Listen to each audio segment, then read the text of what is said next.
So let's start with the applications, और applications of Gauss law के अंदर third part को हम डिस्कस कर रहे थे, और थर्ड पार्ट जो है उसके अंदर हमें फाइंड करना है field due to uniformly charged thin spherical shell.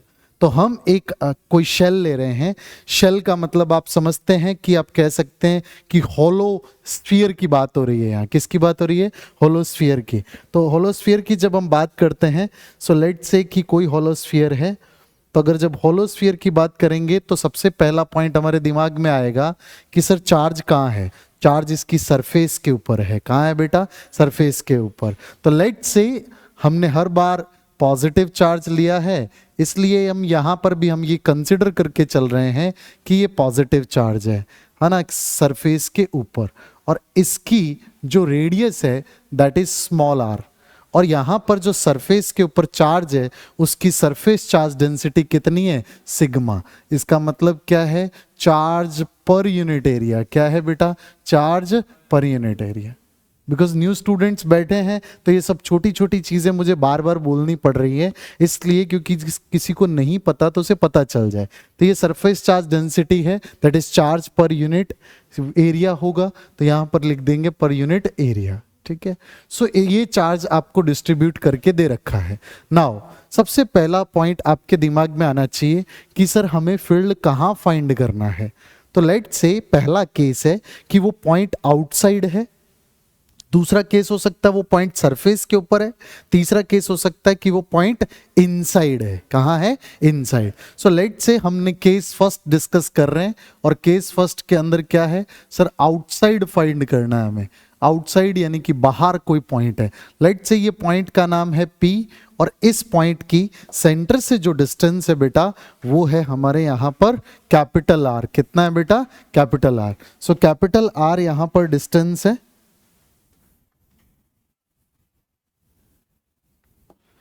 This is the distance of this point P। Yes, आ जाइए, बैठिए। आगे बैठना है तो आगे आ जाइए, तू आगे आ जा तो ये कंफर्टेबली बैठ पाए।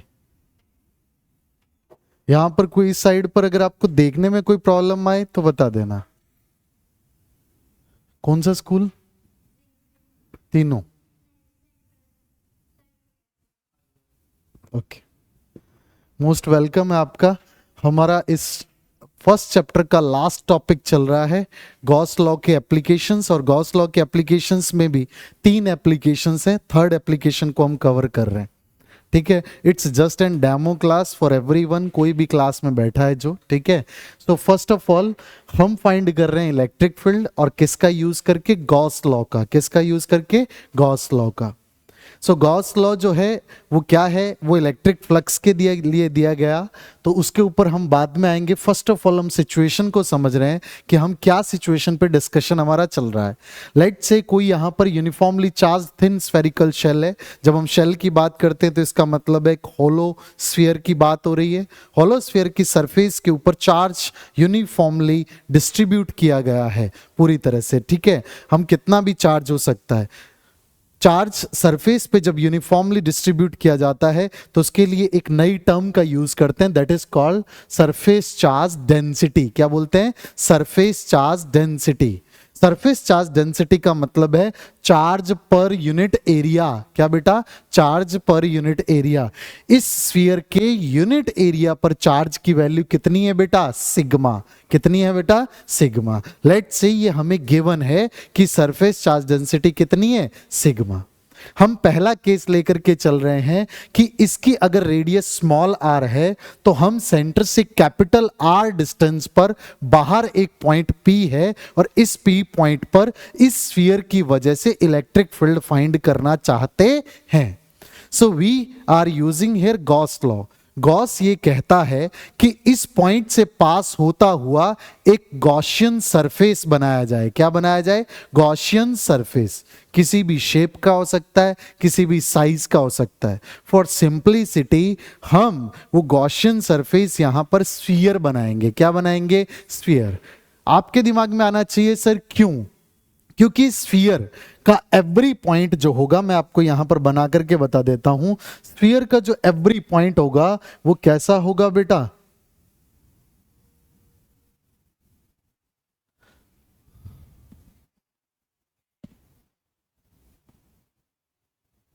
इस तरह का स्फीयर रहेगा, आप समझ सकते हैं। तो स्फीयर का एवरी पॉइंट जो है वो सेंटर से सेम डिस्टेंस पे है। क्या है बेटा? Same distance. यहां से भी सेम डिस्टेंस पे है, तो सभी पॉइंट्स पर इलेक्ट्रिक फील्ड की वैल्यू क्या होगी? सेम। हम सिमेट्री का यूज करते हैं। किसका यूज करते हैं? सिमेट्री का। That's why we are drawing a Gaussian surface, और गॉसियन सरफेस ऐसी है जो इस पॉइंट से पास हो जाए। तो फर्स्ट काम आपने क्या किया? इस पॉइंट से पास होता हुआ गॉसियन सरफेस बनाया, और वो कैसा बनाया है सर? वो बनाया है हमने स्फेरिकल। कैसा बनाया है? स्फेरिकल। ठीक है, चलिए। तो हमने पता है, गॉस कहता है कि इस गॉसियन सरफेस से पास होता हुआ टोटल फ्लक्स क्या होगा? Q upon epsilon not. Q charge जो इसके अंदर रखा गया है, ठीक है। तो यहां पर इस केस के अंदर अगर हम कहें तो हम कहेंगे according to Gauss law,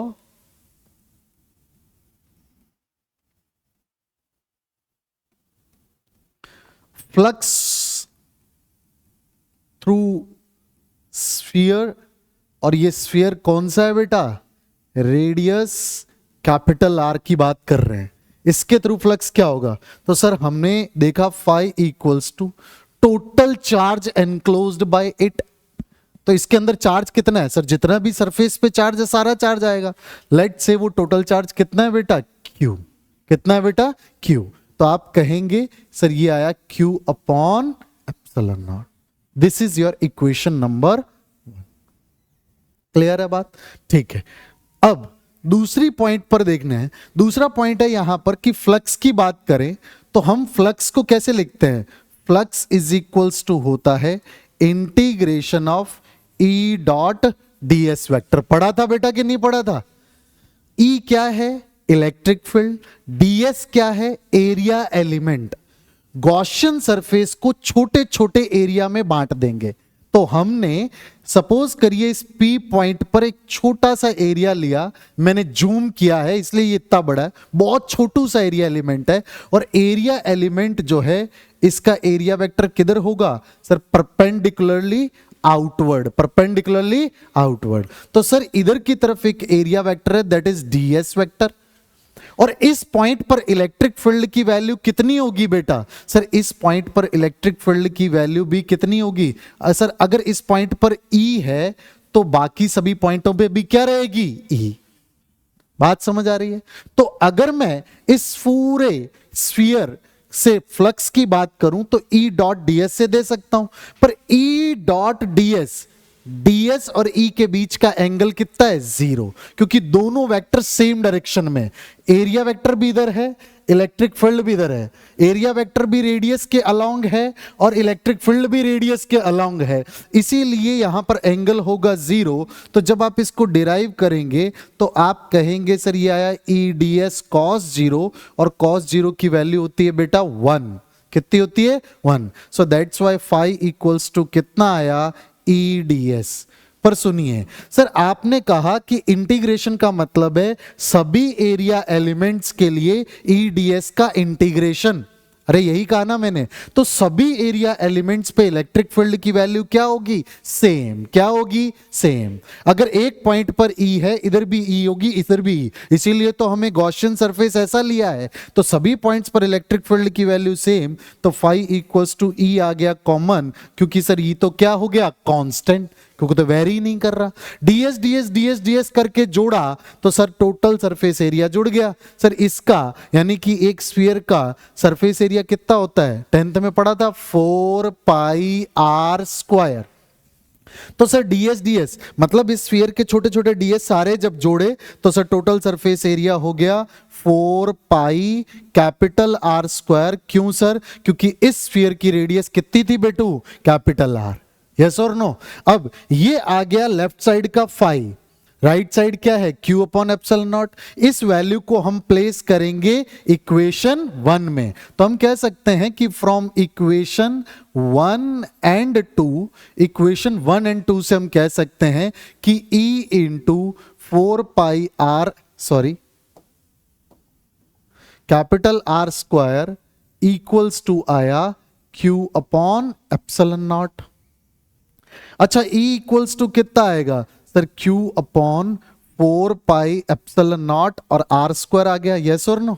1 upon 4 pi epsilon naught को क्या कहते हैं, K, क्या कहते हैं, K। सो K यहां पर आ गया E equals to KQ by R square. आप अगर इस इलेक्ट्रिक फील्ड की बात करो तो आपको पता है इलेक्ट्रिक फील्ड तो रेडियस के अलाउंग होगा, किधर होगा, रेडियस। तो आप कह सकते हो पॉजिटिव चार्ज होने की वजह से ये है रेडियली आउटवर्ड। क्या है बेटा, रेडियली आउटवर्ड। और अगर ये नेगेटिव चार्ज रहता तो ये इलेक्ट्रिक फील्ड किधर की तरफ होता, अंदर की तरफ। उस सिचुएशन में हम कहते हैं रेडियली इनवर्ड। आप एक बात को समझिए, मुद्दे की बात, कि सर ऐसा तो अगर अकेला पॉइंट चार्ज पड़ा होता तो उसकी वजह भी r डिस्टेंस पे इलेक्ट्रिक फील्ड की वैल्यू क्या होती है, KQ बाय R स्क्वायर। और सर स्फेरिकल शेल के अंदर भी इलेक्ट्रिक फील्ड की वैल्यू कितनी आई, KQ बाय R स्क्वायर। आपको नहीं लगता दोनों सेम ही है? यस, बिल्कुल सेम है। आप कह सकते हैं कि सर जो स्फेरिकल शेल है उसके अंदर जो चार्ज डिस्ट्रीब्यूटेड है वो टोटल चार्ज को आप उसके सेंटर पे कॉन्सेंट्रेटेड किया हुआ है, ऐसा कंसिडर करके भी डायरेक्ट फॉर्मूला अप्लाई कर सकते थे। शॉर्ट में कहूं, जिनको समझने में दिक्कत हो रही है वो ये कि पॉइंट चार्ज की वजह से r डिस्टेंस पे electric field KQ by R square होता है, और सर ये शेल की वजह से भी r डिस्टेंस पर आउट बाहर की तरफ इलेक्ट्रिक फील्ड की वैल्यू क्या है, KQ बाई R स्क्वायर। तो दोनों क्या हुए, सेम, दोनों आइडेंटिकल हुए। That means this charge can be treated as concentrated at centre of this sphere, yes और नो। ये Q चार्ज इसके सेंटर पे पड़ा है, हम ऐसा ही तो मान सकते हैं ना, क्योंकि उसके लिए भी तो फॉर्मूला क्या आएगा, सेम। क्योंकि ऐसा क्वेश्चन बना करके बहुत बार पूछा जा चुका है ना। बोलेगा prove that the charge uniformly distributed on the spherical shell can be considered as concentrated at the center of the spherical shell। तो आप क्या करेंगे, ये फॉर्मूला डिराइव कर देंगे और नीचे लिख देंगे the same electric field value will be for a point charge Q at distance R, hence we can consider that this whole charge is concentrated at the center of spherical shell। Are you getting my point? In this manner आप 5 find कर सकते हैं electric field की value, किसके लिए बेटा, sir बाहर वाले केस के लिए, आउटसाइड के लिए। अब हम बात आ रहे हैं सरफेस के ऊपर। दिमाग लगाइए जरा, मेरी बात गौर से सुनना। अगर उसको लिख करके करना पड़ेगा तो मैं बता दूंगा, पर लिखने की जरूरत नहीं पड़ने वाली। एक बार समझिए मेरे साथ। मान लीजिए कि ये पॉइंट शिफ्ट होकर के कहां आ गया बेटा, सर ये सरफेस के ऊपर आ गया। सबसे पहला काम क्या करना पड़ेगा, सर गॉसियन सरफेस बनाना पड़ेगा, हां के ना, अरे हां के ना। तो गॉसियन सरफेस जो है वो सर इस शेल के ऊपर ही बनेगा, बनेगा कि नहीं बनेगा, ऐसा करके बनेगा बेटा, ठीक है। फ्लक्स की वैल्यू क्या आएगी, वही Q upon epsilon not. Pi left की करेंगे, E डॉट ds कर जाएंगे, बस ds का इंटीग्रेशन क्या हो जाएगा, सर ये रेडियस है ना ये वाली, ये स्मॉल r है, तो यहां 4 पाई स्मॉल r स्क्वायर आएगा। अरे यस और नो। तो 4 पाई कैपिटल R स्क्वायर की जगह स्मॉल r स्क्वायर आया, यहां पे गए तो यहां फॉर्मूला हो जाएगा KQ by small r square. अरे हाँ के ना। तो इसको मैं सीधा नहीं कह दूं कि एट सरफेस, मैं सीधा कह देता हूं एट दी सरफेस। ये दोनों कौन सा केस है बेटा, case second. At the surface electric field कितना होगा, सर कैपिटल R की जगह आप एक काम करेंगे, कैपिटल R की जगह आप प्लेस कर देंगे किसको बेटा, स्मॉल r को। कैपिटल R की जगह स्मॉल r प्लेस कर देंगे, सो इलेक्ट्रिक फील्ड की वैल्यू कितनी हो जाएगी बेटा, E equals to KQ by small r square. बोलो हाँ के ना, ठीक। तो आउटसाइड और सरफेस पे, बट एक बात सोचिए, इलेक्ट्रिक फील्ड की वैल्यू R के घटने पर बढ़ेगी, हाँ के ना, R के घटने पर बढ़ेगी। इसका मतलब ये जो वैल्यू है, चूंकि R जो है इस कैपिटल R से क्या है, छोटा, तो ये इलेक्ट्रिक फील्ड की वैल्यू क्या है, ज्यादा। बात समझ आ रही है। अब हम चलते हैं इसके अंदर, तो हम थर्ड केस लेकर के चल रहे हैं, charge placed at the centre, मतलब सॉरी, आपको केस थर्ड के अंदर डिस्कस करना है इनसाइड द शेल जो आपकी शेल है उसके इनसाइड कोई पॉइंट है, वहां पर इलेक्ट्रिक फील्ड को फाइंड करना है।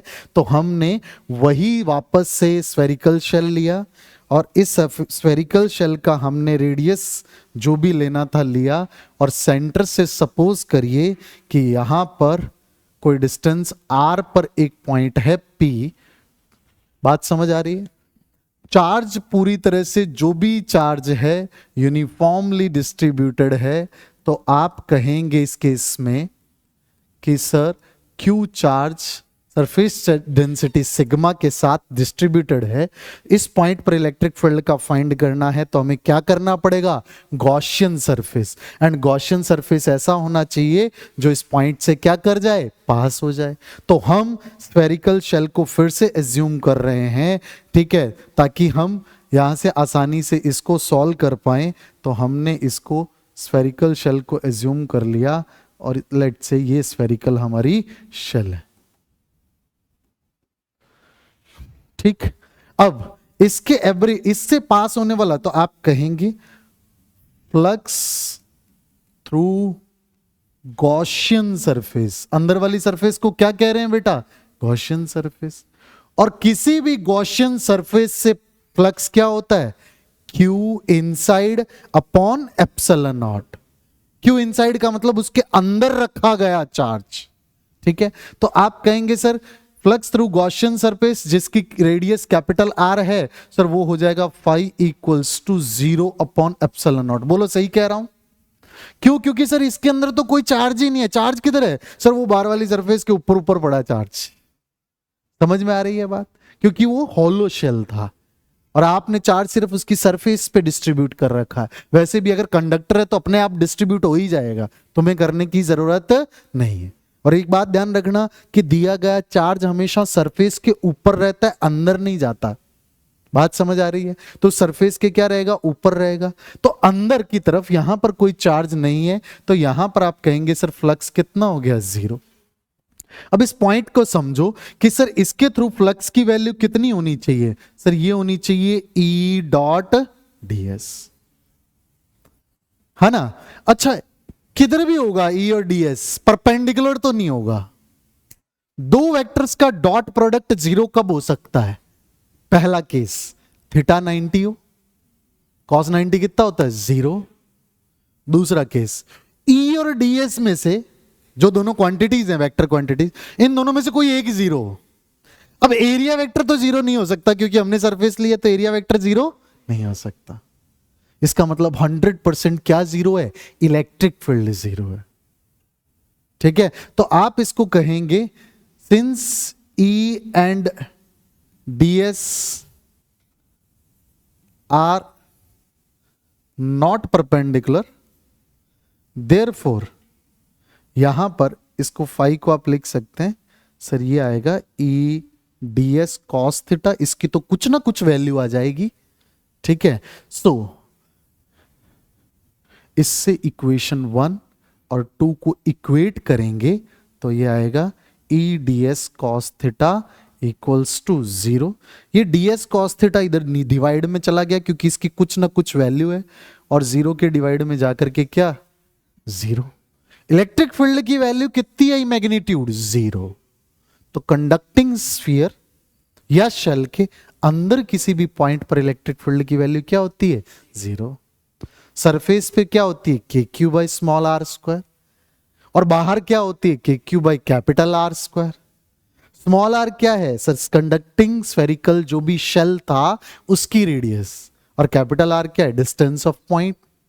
बात समझ आ रही है? तो अगर मैं यहां पर कुछ देर के लिए दिमाग लगा करके ग्राफ ड्रॉ करना चाहूं इलेक्ट्रिक फील्ड का जो वेरिएशन है ना, सेंटर से डिस्टेंस पे, उसके ऊपर मैं ग्राफ ड्रॉ करने जा रहा हूं, तो देखना जरा, क्या मैं ऐसा ड्रॉ कर सकता हूं? सर ये है इलेक्ट्रिक फील्ड,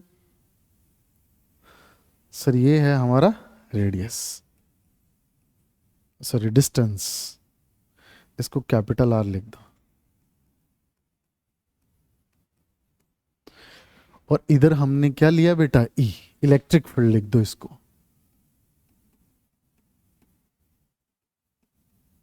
गौर से सुनना, सर सेंटर पे इलेक्ट्रिक फील्ड कितना हो जाएगा? जब तक वो रेडियस पे नहीं आएगा, मैं बाजू में बना देता हूं, ये गोला है सर, इधर भी जीरो, इधर भी जीरो, इधर भी जीरो, इधर भी जीरो, इधर भी जीरो, इधर भी जीरो, इधर K Q by small r square. अरे समझ आ रही है क्या? डिस्टेंस बढ़ेगी सर, आर बढ़ेगा, इलेक्ट्रिक फील्ड घटना लगेगा, घटने लगेगा, घटने लगेगा, घटने लगेगा, घटता रहेगा। और घटेगा भी कैसे? आर स्क्वायर के इनवर्सली प्रोपोर्शनल। क्या बेटा? आर स्क्वायर के इनवर्सली। इसका मतलब मैक्सिमम कहां है? सरफेस पे। इस पॉइंट पर, यानी कि सरफेस पे इलेक्ट्रिक फील्ड की वैल्यू क्या है? Maximum. Because R is smallest in this case. इससे जब आर छोटा होगा तो इलेक्ट्रिक फील्ड कितना हो जाएगा? जीरो। सो लेट से हम ये कह रहे हैं कि ये कोई पॉइंट है जहां पर आर कैपिटल आर के बराबर है। कैपिटल आर कितना हो गया? Small r. तब तक तो इलेक्ट्रिक फील्ड क्या रहेगा? जीरो। इस पॉइंट पर आते ही इलेक्ट्रिक फील्ड की वैल्यू कितनी हो जाएगी? सर ये हो जाएगी ई मैक्स। ये मैक्सिमम इलेक्ट्रिक फील्ड है। इसके बाद क्या होगा? घटने लगेगा। और घटेगा भी कैसे? सर स्क्वायर की इनवर्सली प्रोपोर्शनल, क्योंकि E is inversely proportional to capital R square लिखिए ना, क्योंकि बाद में तो आप कैपिटल आर लिख देंगे। कैपिटल आर बढ़ता चला जाएगा, इलेक्ट्रिक फील्ड की वैल्यू घटती चली जाएगी। और अंदर इलेक्ट्रिक फील्ड की वैल्यू कितनी है? Zero. Is it clear? So this was the last topic, और ये सब चीजें यहां पर खत्म होती हैं।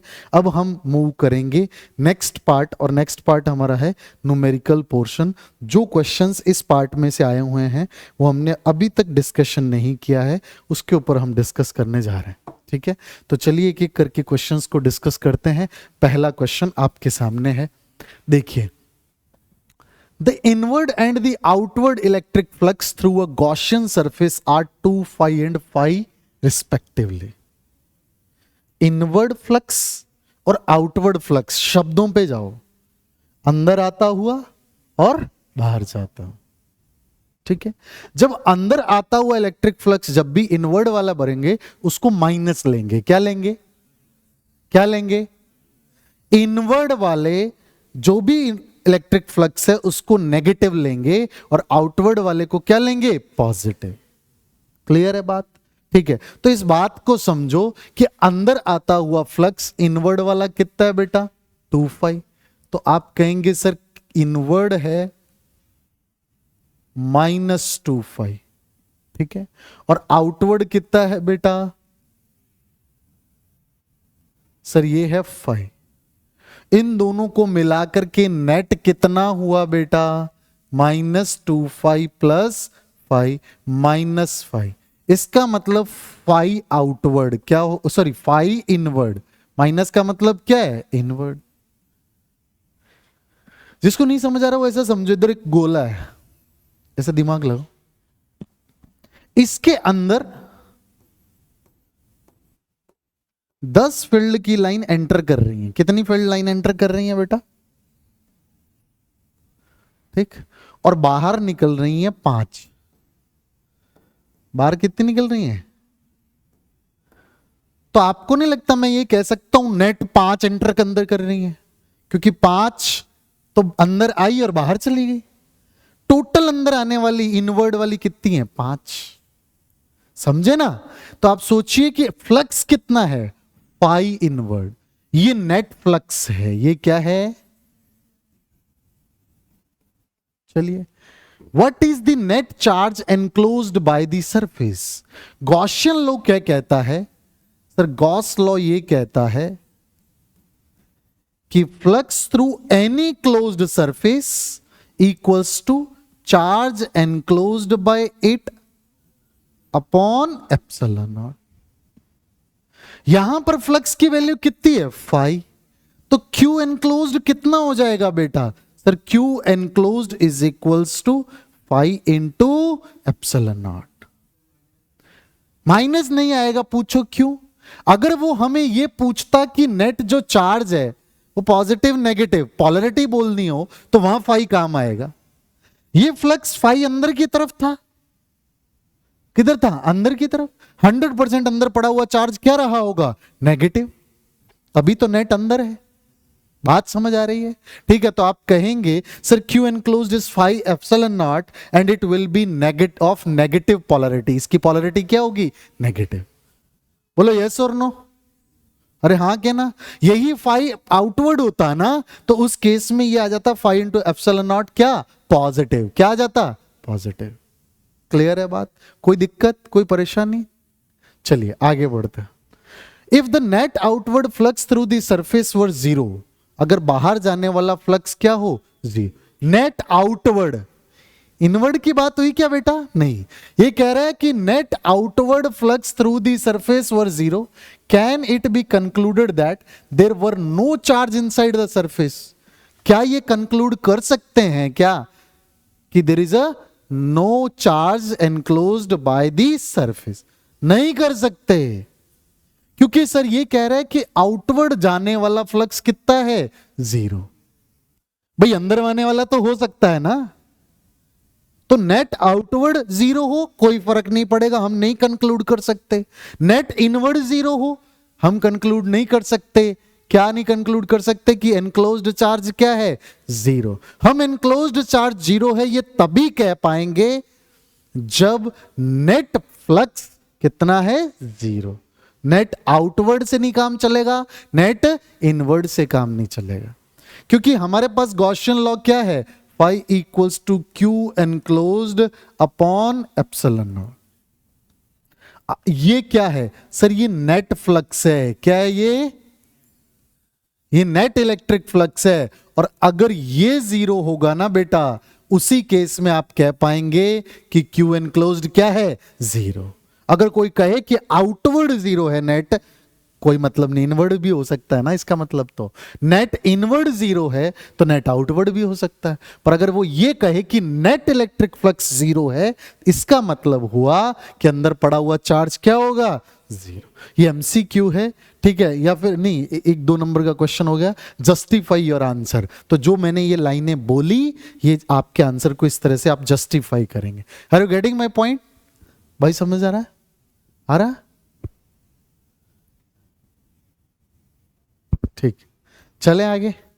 Okay, next, N electric field. ये आपकी एनसीईआरटी का एग्जाम्पल है, 2020 के अंदर एग्जाम में आया ये क्वेश्चन, तो आप थोड़ा सा ध्यान देना, क्वेश्चंस को समझना जरूरी है। देखो, जब तक आप क्वेश्चन को फील नहीं करेंगे ना कि क्वेश्चन क्या है, आंसर तुम्हें इंटरनेट पे मिल जाएगा, बुक्स पे मिल जाएगा, यूट्यूब पे बहुत से सॉल्यूशंस मिल जाएंगे, बट प्रायोरिटी क्या है? Interpretation of question, understanding of question, है ना, और फिर अंडरस्टैंडिंग ऑफ जो भी कॉन्सेप्ट्स है उनके साथ में उसको मैच करना, ये इंपॉर्टेंट है। तो आपके लिए सबसे इंपॉर्टेंट चीज है इंटरप्रिटेशन। तो इसीलिए इस क्वेश्चन को आराम से पढ़ना है और समझना है मेरे साथ साथ। देखना जरा, an electric field is uniform. Okay, uniform electric field है, मतलब इलेक्ट्रिक फील्ड की वैल्यू कांस्टेंट है, उसकी मैग्नीट्यूड कांस्टेंट और डायरेक्शन भी सेम। आगे बढ़ते हैं। Act along the positive x direction, positive x axis की डायरेक्शन के अलोंग इलेक्ट्रिक फील्ड लग रहा है, ठीक है।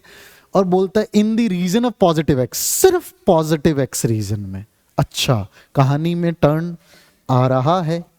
ये कह रहा है, मान लो कि ये वाई एक्सिस है, ये एक्स एक्सिस है, समझना जरूरी है चीजों को। तो ये कह रहा है कि पॉजिटिव एक्स एक्सिस इधर होगा, नेगेटिव एक्स एक्सिस इधर होगा।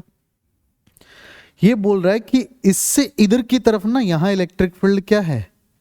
यूनिफॉर्म है। अब किधर है अभी तक नहीं बोला है, क्या बोल रहा है? एक्ट अलोंग पॉजिटिव, बिल्कुल इधर है, और ये इलेक्ट्रिक फील्ड है ई। ओके, चलिए।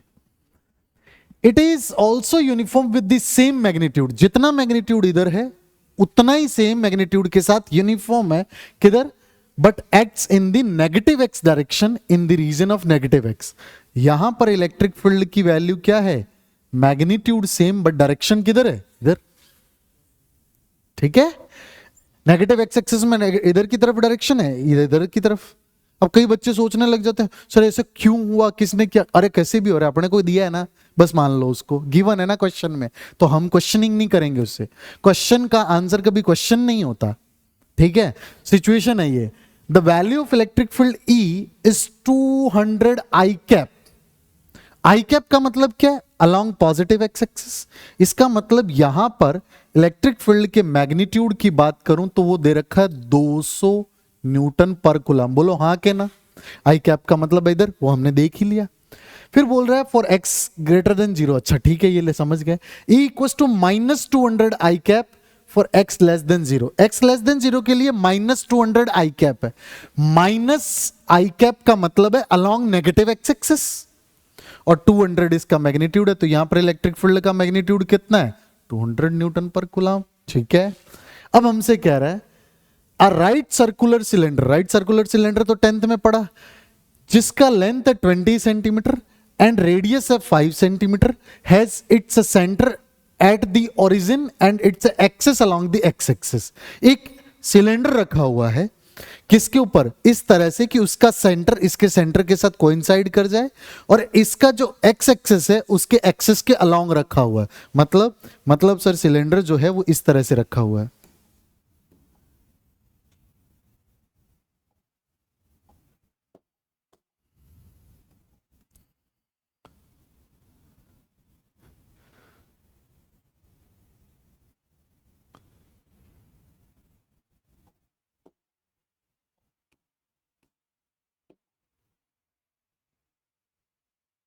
ऐसा कुछ तो भी रखा हुआ। बोलो सही कह रहा हूं? ऐसी सिचुएशन आपको क्वेश्चन में गिवन है।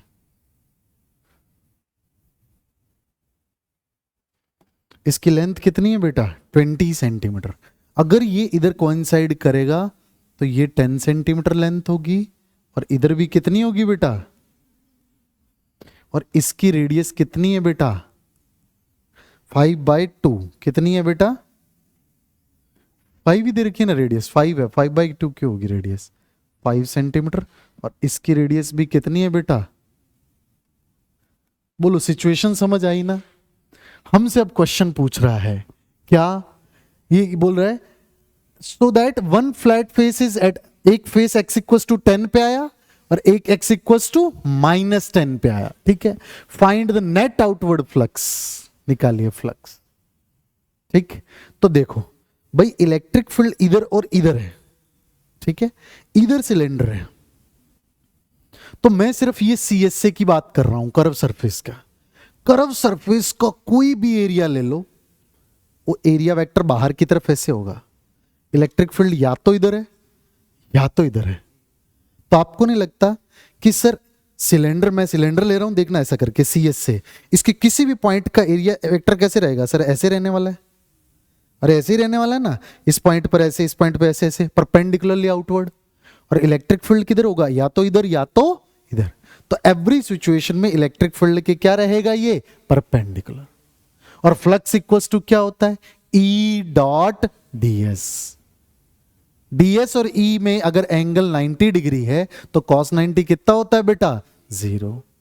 ठीक है, तो आप सबसे पहले लिखेंगे सिंस फॉर CS से ds vector perpendicular to E vector, किसी भी एरिया वेक्टर यहां पर शो करना चाहो तो कर सकते हो। यहां पर इधर है और इलेक्ट्रिक फील्ड किधर है बेटा? इधर। अरे समझे? ठीक है, so therefore pi due to CS से इंटीग्रेशन EDS से cos 90, और cos 90 कितना हो जाएगा? अरे समझे ना?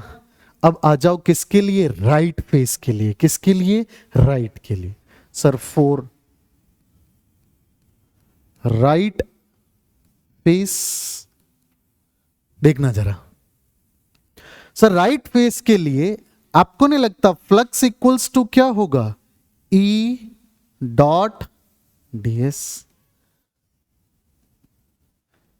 E किधर की तरफ है? सर इसके किसी भी पॉइंट पर इलेक्ट्रिक फील्ड की वैल्यू इधर है। सही कह रहा हूं? और इस पॉइंट पर एरिया वेक्टर भी किधर है? इधर। दोनों के बीच एंगल कितना है? 0। तो cos 0 कितना होता है बेटा? cos 0 1 होता है। तो यहां पर आया, इसको मैं राइट लिख रहा हूं सर, ये राइट आया। E तो कॉमन आ जाएगा क्योंकि सभी पॉइंट्स पर इलेक्ट्रिक फील्ड की वैल्यू क्या है? सेम। ds ds ds, तो इसका एरिया हो जाएगा कितना सर, ये फेस का एरिया हो जाएगा पाई आर स्क्वायर। बोलो हाँ के ना। अच्छा, ये फ्लक्स होगा किधर, इधर की तरफ, तो ये किधर है, आउटवर्ड। किधर है बेटा, अब इस पॉइंट पर आ जाओ लेफ्ट के लिए, मैं लेफ्ट की बात कर रहा हूं। For left face, sir left face के लिए अगर मैं फ्लक्स की बात करूं तो देखना जरा सर, इसके किसी भी पॉइंट पर इलेक्ट्रिक फील्ड की वैल्यू इधर है, बोलो हाँ के ना। और एरिया वेक्टर हमेशा फेस से क्या लेते हैं, बाहर की तरफ, तो अंदर तो ले नहीं सकते, एरिया वेक्टर भी किधर रहेगा, बाहर की तरफ। तो दोनों के बीच का एंगल कितना है, 0, तो ये हो जाएगा sir E D S cos.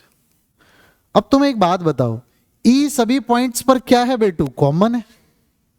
सभी पॉइंट्स पर ये फेस ऐसे करके, इसके सभी पॉइंट्स पर इलेक्ट्रिक फील्ड की वैल्यू क्या है, सेम, क्योंकि ये यूनिफॉर्म है।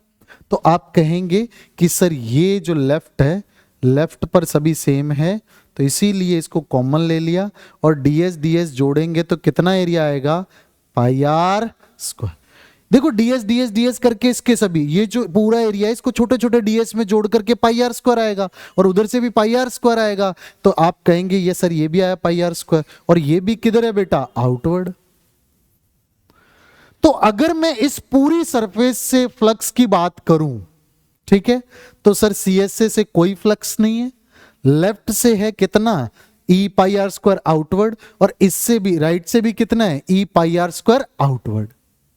अरे समझे, तो टोटल फ्लक्स कितना होगा सर, टोटल फ्लक्स या नेट फ्लक्स होगा सर 2e पाई आर। ई की मैंने ई सेम क्यों लिया, क्योंकि सर मैग्नीट्यूड क्या था, सेम, समझे ना। ठीक है, तो ई की वैल्यू कितनी है सर, ई की वैल्यू यहां पर दे रखी है 200 न्यूटन पर कूलम। पाई कितना है 3.14, आर कितना था 5 सेंटीमीटर, 5 का स्क्वायर 25 सेंटीमीटर को लिखेंगे -2 इंटू -2, 5 सेंटीमीटर को लिख सकते हैं ना 5 इंटू 10⁻⁻² मीटर। इसका स्क्वायर करने का मतलब है 5 का स्क्वायर 25, -2 को मैंने 2 बार लिख दिया बेटा। तो सोचो सर यहां से जब पॉइंट कैंसिल होगा, या 100 आएगा, 100 से 100 कट गया। अब देखो 2 2 जा 4, 425 जा 100, 100 -2 को खा गया,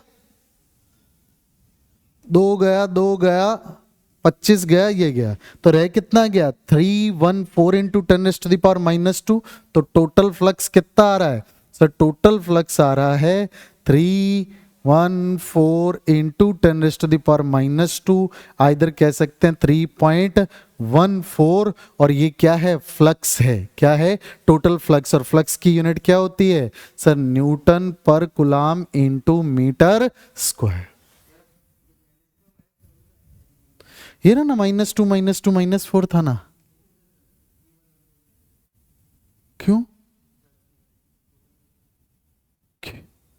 या -2 आएगा, ये रहा, -4 कैसे आएगा बता पहले।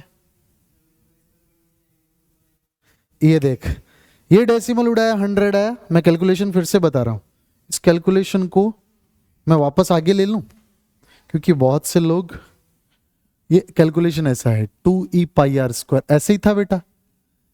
e की वैल्यू कितनी थी बोल, तो ही बोल, 200 थी। पाई की वैल्यू कितनी थी बेटा, 3.14 थी। r कितना था, 5 इंटू 10 की पावर -2, तो ये होगा 5 इंटू 10 की पावर -2, स्क्वायर है इसलिए 5 इंटू 10 की पावर -2। बोलो ये सबसे बेसिक है। अब देख उड़ा सर, ये पॉइंट उड़ाया तो इधर कितना आया 100, इस 100 से 2 जीरो कट गई, बोल हाँ के ना। ये 2 2 जा कितना हुआ 4, 4 5 जा कितना हुआ 20, 25 जा कितना हुआ 100, और 100 इंटू -2 कितना हो गया 1। भी 100 को -2 इंटू लिखा है, इसका मतलब हो गया 100/100। बोलो हाँ के ना, थोड़ा तो दिमाग लगाओ। तो ये हो गया सर, ये कट गया, अब क्या बचा -2, और इधर क्या बचा 314। तो आपको लगता सर आंसर आ गया 314 इंटू 10⁻⁻²।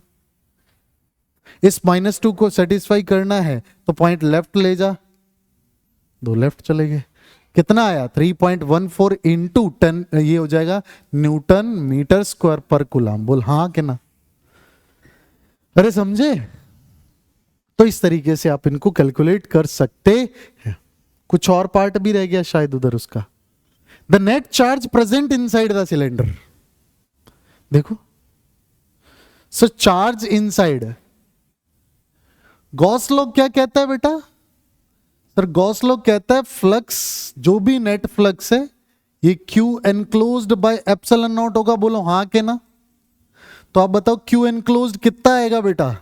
सर ये आएगा phi net into epsilon naught. Phi net की वैल्यू कितनी आई? 3.14, और ये होता है 8.854 इंटू 10⁻⁻12। बोले हाँ के ना? सर एप्सिलॉन नॉट की वैल्यू रख देंगे, मल्टीप्लाई कर देंगे, क्यू एनक्लोज्ड आ जाएगा, कितना चार्ज अंदर पड़ा है। समझ में आया? हाँ के ना?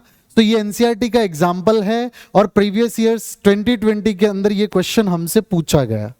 अगले क्वेश्चन पे मूव कर रहे हैं। ये भी एनसीईआरटी का हमारे पीछे जो बुक की एक्सरसाइज दे रखी है उसका क्वेश्चन है और 2018 में पूछा गया। ठीक है, सो देखना क्या है क्वेश्चन। Define electric flux. क्या होता है electric flux?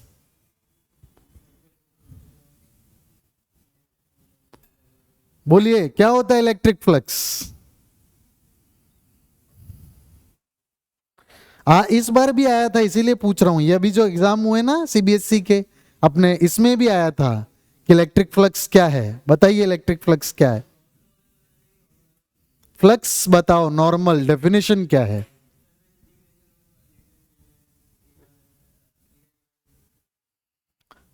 E dot ds होता है क्या? फ्लक्स। और इसकी डेफिनेशन के तौर पर आप कह सकते हैं it is the net electric field lines passing perpendicular to the area. ठीक है, एरिया, किसी भी एरिया के परपेंडिकुलर पास होने वाली इलेक्ट्रिक फील्ड लाइंस जो हैं उनको क्या बोलते हैं? Electric flux. And it is given by delta phi equals to, क्या होगा बेटा? E dot d s vector. आप इसको डेल्टा फाई को ऐसे डी फाई लिख दें। ठीक है, और इसका एक एग्जाम्पल जैसा मैंने बताया था वैसा एग्जाम्पल ले लेंगे पास में कि सर यहां पर इलेक्ट्रिक फील्ड अगर इधर की तरफ ई है और यहां पर इसका एरिया वेक्टर ds वेक्टर होगा, दोनों के बीच एंगल थीटा है, तो डी फाई ओपन होकर क्या आएगा? E D S cos theta. चलिए, स्केलर होता है फ्लक्स। क्या होता है बेटा? स्केलर। डॉट प्रोडक्ट है, क्या है? Dot product. Dot product scalar product है, इसलिए हम कहेंगे फ्लक्स क्या होता है? स्केलर। इसीलिए तो हम जोड़ रहे थे, अभी सिंपल जोड़ रहे थे। टोटल फ्लक्स जब देखा तो इधर वाला देख लिया, इधर वाला, तो टोटल जोड़ दिया हमने। तो टोटल फ्लक्स इसलिए जोड़ दिया क्योंकि वो क्या, कौन सी क्वांटिटी है? Scalar. A point charge q is at the distance of d/2 directly above the centre of square of side d। एक स्क्वायर है, देखना जरा, मैं इस डायग्राम को वापस बना रहा हूं। ठीक है, देखना जरा, एक स्क्वायर है, उस स्क्वायर से d/2 डिस्टेंस पे आपने एक चार्ज को रखा है ना। और देखना जरा क्या है केस। सर ये d/2 है, जबकि इस स्क्वायर की साइड कितनी थी? d। ठीक है, इसके ऊपर आपने चार्ज रखा q। हमसे सवाल पूछ रहा है use Gauss law to obtain expression for the electric flux through square. इस स्क्वायर से पास होने वाले फ्लक्स को फाइंड करिए। अगर इलेक्ट्रिक फील्ड की बात करें, ठीक है, तो Q चारों तरफ अपने इलेक्ट्रिक फील्ड पैदा करेगा। तो हम क्या कर लेते हैं, हमारी अंडरस्टैंडिंग के लिए हम इसकी d/2 पर और डिस्टेंस पे जाएंगे तो इस तरह से एक क्यूब बन जाएगा। देखना जरा,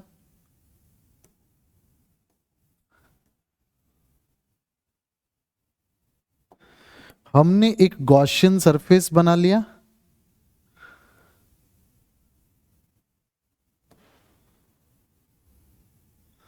टू अंडरस्टैंड दिस हम नीचे वाले को थोड़ा सा उड़ा देते हैं थोड़ी देर के लिए। अरे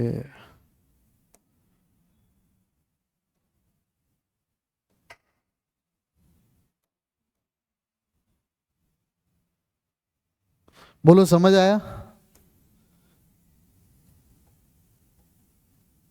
क्या समझ आया सर? बताया तो है ही नहीं आपने। सेंटर से d/2 पे और ऊपर लिया और इस तरह से हमने एक क्यूबॉइड बना दिया, क्यूब बना दिया। क्या बना दिया? क्यूब। ये भी स्क्वायर, ये भी स्क्वायर, ये भी स्क्वायर, ये भी square.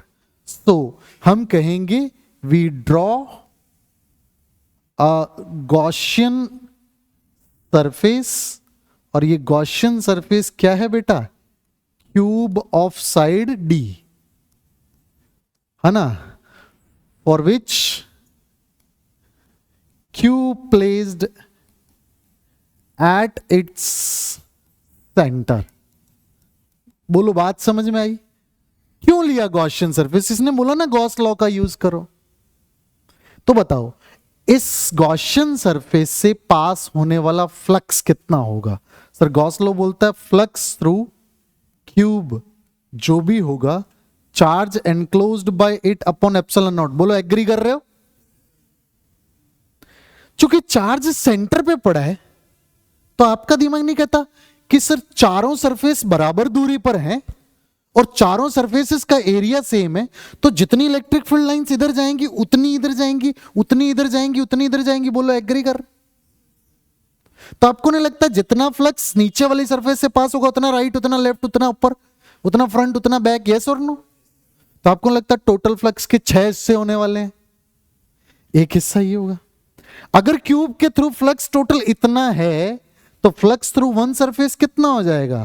Flux through one surface, क्यों बराबर हिस्से होंगे, ठीक है? तो आपको नहीं लगता फ्लक्स थ्रू जो भी स्क्वायर था उसके स्क्वायर के हो जाएगा 1/6 ऑफ, बोलो हाँ के ना? तो this is the only question, ऐसे ही लिखना था बोर्ड में। बात समझ में आई? नेक्स्ट पॉइंट पे चलते हैं। अब देखो ये d/2 पे बड़ा हो, कितने पे भी पड़ा हो, कोई फर्क पड़ रहा है क्या? नहीं। इसी के ऊपर से उसने क्वेश्चन बनाया, देखना। If point charge is now move to distance d from the centre of square, बोलता है स्क्वायर के सेंटर से इसको d डिस्टेंस पे ले गए, ठीक है?